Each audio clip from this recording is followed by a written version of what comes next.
So, ladies and gentlemen, thank you for tuning in. I'm very happy, very proud to announce that in today's interview, I have a Mr.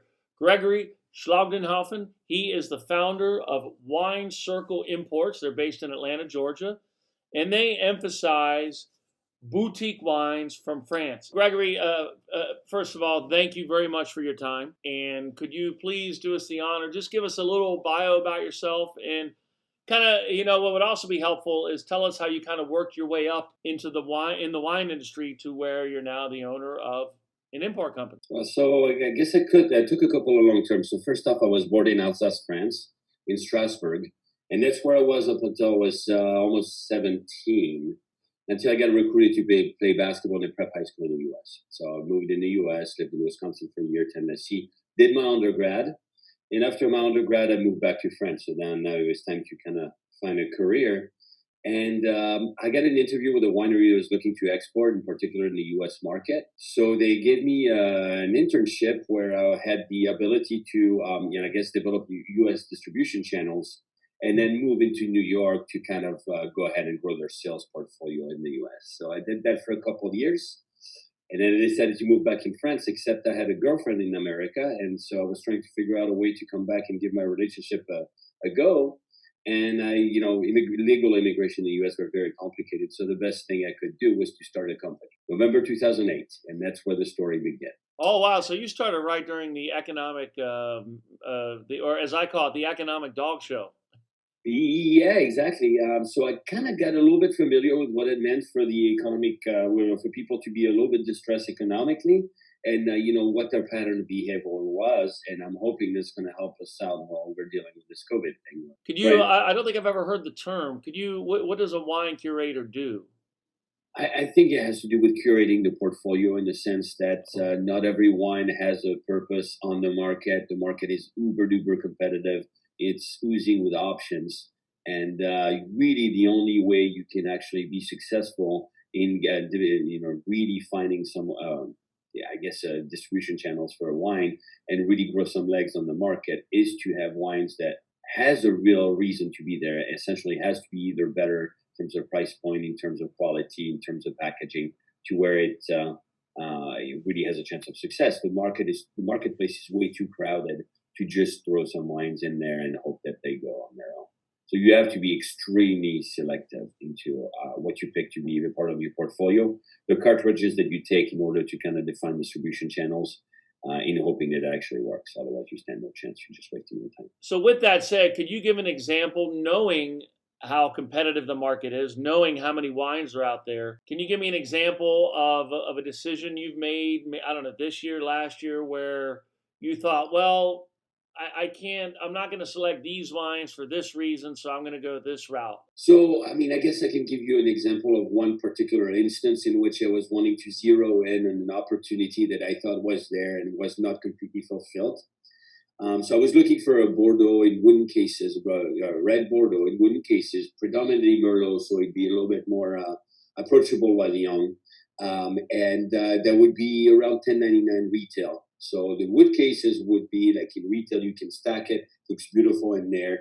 And then I wanted it to be, so the sense of identity is absolutely the key to me, at least. So when you have a Bordeaux, you don't want it to taste like a Languedoc or just like a Languedoc red wine. And just because it's palatable, it's fine, but it has to taste like Bordeaux. Otherwise, what are we doing? So that sense of identity was very important. And in that particular category, found several people that wanted to kind of try to do and fit the price points they were looking for, and I had opportunities there for a chateau from Bordeaux. But I tasted probably about 350 different options to find one that I liked, and that's the one we kept. And then the truth is not the 350 tries. The truth resides in basically saying, this is the one. This is good enough. This is beating above its punch in terms of its quality, its precision, and what it's supposed to represent.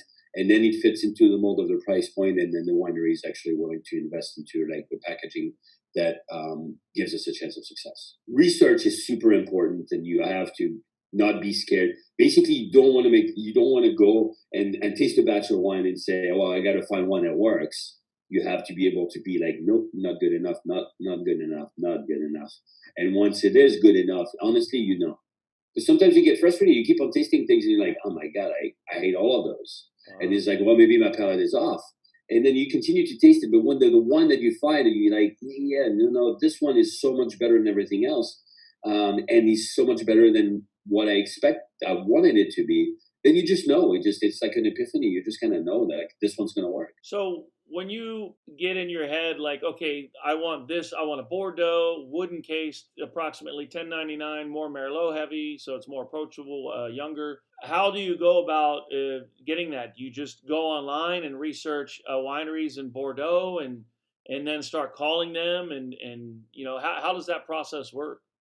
So I think in the beginning of me trying to taste wine, I attended a bunch of trade shows, which gave me a bunch of relationships. Right. I tried to attend as many trade shows as I possibly could. So then you kind of like understand a little bit of the landscape of what the suppliers are for each of the category. And eventually, it becomes a fairly small world. So you know somebody who knows somebody, and then I might make a couple of targeted calls with colleagues, colleague suppliers that might be pointing me out in the right direction because they travel all the time to be in Sweden and explore and share booths and stuff like that. But initially, you try everything you can. You try to get yourself an opinion of every supplier that you can come across and try to figure out exactly what winery they represent and what they're good at, what they're not good at, and whether or not they're a fit for what you're trying to do. And then, but the beginning part is to kind of figure out having a landscape or an idea is to like, oh, what are some of the categories that I feel are growing or might not have a substantial enough offering to where I can possibly make a difference and really provide value to the distributors I'm going to sell to, and in order to help them grow in front of their customers. So you kind of start from there, and then after that, basically, you just flip every stone you can and get yourself an idea. And after a while, you start having an idea as to what stone is what or what supplier is what and what they do.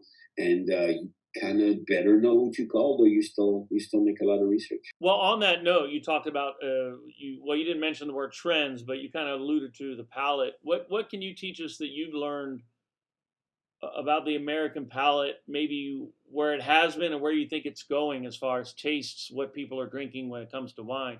Like I think it was back in the 80s and 90s, big Cabernets were the rage in California, but then people started getting tired of it, which led to this kind of explosion of, red blends and all these other wines we're seeing from California. All right. So the first thing I would like to say that it is, in my opinion, it's not quite that complicated as to like one American palate.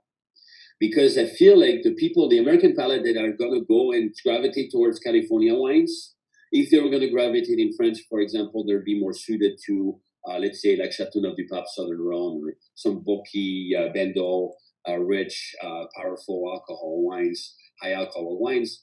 And that's one type of consumer, right? That's kind of what they gravitate to. But you have also those consumers that are going to be wines that are a little bit more towards finesse and elegance.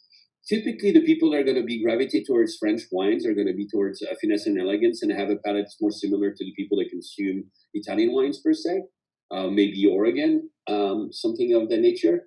And so that's the people that we're trying to capture. Essentially, I'm not trying to really steal any market shares from people that are super into California, high alcohol cabs, zins, and so on. So I think, some people like New Zealand, some people like France, some people. So you kind of try to stay within that category and trying to figure out those people who like that, what do they like? And so in terms of taste profile, obviously French wines with the French cuisine, the way they're designed to be paired with food. So it's not just, hey, let's drink a bunch of Bordeaux by the campfire. It's more so, let's figure out, what kind of pairings we can make and what spot they have on the table. For the most part, like sommeliers are a little bit dissociated sometimes because what they like is not a true reflection of what the consumer market likes in the French restaurants.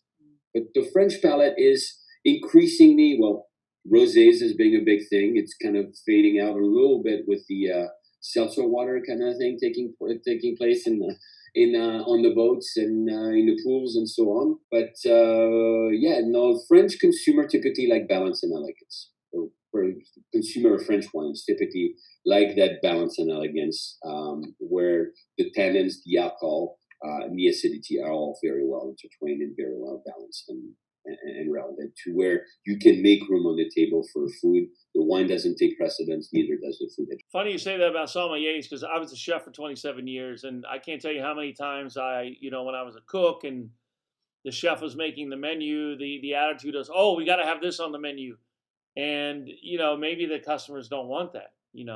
Well, the first probably 5 years of my career, I was selling Alsace wines, which is where I'm from. And Alsace wines is definitely one of the sommelier's favorites. And the problem is that they can't really sell them. Not any kind of significance. I think we have the same kind of instance with Beaujolais at some point. Cru Beaujolais were big buzz and stuff like that. But I think the numbers make it still fairly hard to sell, even though they're wonderful, amazing wines. It just seems like for Alsace, it seems like the market has gone more towards the Loire, so Sancerre and Vouvray and things of the nature, Touraine, IGT de Loire, and so on. And then for Beaujolais, I mean, you still have kind of Burgundy, and then after that, you kind of have a little bit of a gap in terms of price point. But Beaujolais is trying to be part of that party, but it's not. It hasn't grown the way sommeliers would like it to be. But you have a sommelier that's going to be drinking like 30 wines. They want wines that are easy to digest. They want wines that are easy. They don't want the tannic bombs that are going to like ruin their palate after 3 sips and make them saturate. So for them, it's a lot easier to it's a lot more enjoyable to have more supple wines, more elegant wines, and more finesse oriented with more acidity than tasting like 30 cabs. But now, one thing I've learned though, chefs, just like sommeliers, you can train people's palates. For example, when I was chef of a restaurant, I took over. It was more of a meat and potatoes type crowd. Right. And then when I first started, I tried doing like foie gras appetizers and stuff, and people were like, what is that? So what I learned was I for the first, like 3 or 4 months, I just took it easy. I didn't get too adventuresome with the menu. I kept it simple and I focused on consistency. And then the clientele gradually started trusting me. And then as I earned their trust, they were open to more things and I was able to sell more things. So a year down the road, I was able to do torchon and foie gras or other things on the menu and it would sell. Yeah, you're high. Yeah, that's what. You speak my language. Torchon is one of my all-time favorite dishes. Just add a couple of truffles in there, and we're best friends. How? Yeah, no, I think you can train people's palates as long as you ask the right question. So like not everybody likes the same thing. So let's say you don't like veal or you don't like pork, for example. Like, well, you can make the pork however you want. You're not going to make the consumer like pork. So you have to kind of have. So what I'm saying is like if you can ask the consumer the right questions, like what kind of wines do you like? What's the style of wine that you like? And then you have a good idea in what to orient them. But I think you have to take into consideration their initial palate orientation, if I may, and figure that out, and then actually translate it into your knowledge of wine to take them on an avenue, on a route that they will want to understand to enjoy it from wherever their palate leads. Yeah, if you don't like fruit, that's an interesting way to put it. So with that rationale, or I guess that'd be like if you take music. If somebody's an avid listener of jazz, you're not going to just introduce, say, heavy metal, but you may be able to introduce something different that maybe has some jazz influence, so it's not so different like a shock. Yeah, I think it's exactly the same thing. Like there's musical style that don't sound well to anybody, to some people's ears, even though they have great musical styles. Even if you just don't like that style, you don't like that style. You got to go somewhere else. And there's plenty of music, just like there's plenty of wine to take them in an avenue that actually they enjoy. What's difficult is to work with somebody and say, well, I don't like white wine. And when you go from there, you can always try to say, or the number of people that will come to you and say, well, I hate Chardonnay. I was like, well, why don't you try Chablis? And say, oh, I like Chablis. Well, it's Chardonnay as well. So, it's one of those things where you always have those anomalies, but you kind of want to also take into consideration that not everybody likes the same thing. So, and within the fact that everybody's different and everybody's palate is different, and always has been and will be for the history of humankind, you still try to find some trends, some general trends that are not perfect, but that's still kind of like leading the dynamic of the country. And I found that most of the time, people actually like something they originally thought they wouldn't like, but they just need somebody to give them like a friendly nudge, like, yeah, come on, give it a try. Like take Chablis. I can't tell you how many times I've done Chablis at a tasting, and somebody is like, no, no, no, is that stuff in a box? I don't know if you remember from Yeah, yeah, I do. a couple decades ago. You see, maybe it's still around, but you see in 7-Eleven this box wine says Chablis because somebody in marketing thought, oh, it sounds nice, let's call it Chablis, but it's not Chablis. But then when I give people a taste of real Chablis, they're shocked, like, wow, I had no idea. Same with Sancerre. I can't tell you how many times I've done a Sancerre and somebody says, wow, I thought all Sauvignon Blanc tastes like grapefruit. Like, no, that's the style of one country. That's not Sancerre. Yeah, that's right. I think you have to change people's perspective. I think I would say 80% of the consumer market is going to be drinking wine like somebody else will drink beer or bourbon. And what they're doing is, and there's nothing wrong with that. I mean, it's just the way things are, right? So you're looking at them, and it's just it's a beverage, and they're looking for comfort. So in looking for comfort, they want consistency. They want to know what they have. They don't want to be too adventurous. They're just drinking wine. And I think there's a smaller part of the market which we try to dabble in both of those categories to some extent. We have some entry level wines that we try to be in the price points that move, and we try to gravitate towards those people that just drink wine. So we have a range called Two Birds, One Stone, for example, that's kind of going there, keeps on getting accolade in the wine enthusiast. And the trick to that, what we're trying to do is completely over deliver on the quality for the price. I have some wines that are really, really interesting in the price points that move, and hopefully people respond to that. And then on top of that, for the people that are searching for something a little bit more boutiquey, something a little bit more elegant, something that's a little bit more identity driven with a real work of we also try to obviously keep the price points in check, but try to do something that caters the consumer that might be a little bit more interesting in the appellation. It might be a little bit more interesting in what the flavor profile that you might get out of the soil structure or anything like that. So we try to do a little bit of both. And both are very important, but I'd say 80% of the people that are drinking wine, are just sticking to a brand. And that's essentially the growth that we're seeing in the market right now during this COVID. That's what retailers are really banking on right now is like the Ménage à Trois and basically all the names that people can pronounce in calling in the store and then getting it curbside pickup. They just call what name they remember. So I think that's really what there's really steaming the show at this point. Hopefully things will evolve to where the buyers are becoming a little bit more sophisticated and are trying to be a little bit more influential to the consumers to pass on some wines that may be about the same price and may be that much more interesting and not that mass produced. But I don't. If their incentive is to sell as much wine as possible, maybe the current situation is fine for them as well. So what advice would you give? So we go into stores, we sell wine to customers, we give samples, we talk about it. Our goal is to promote brand awareness and increase sales.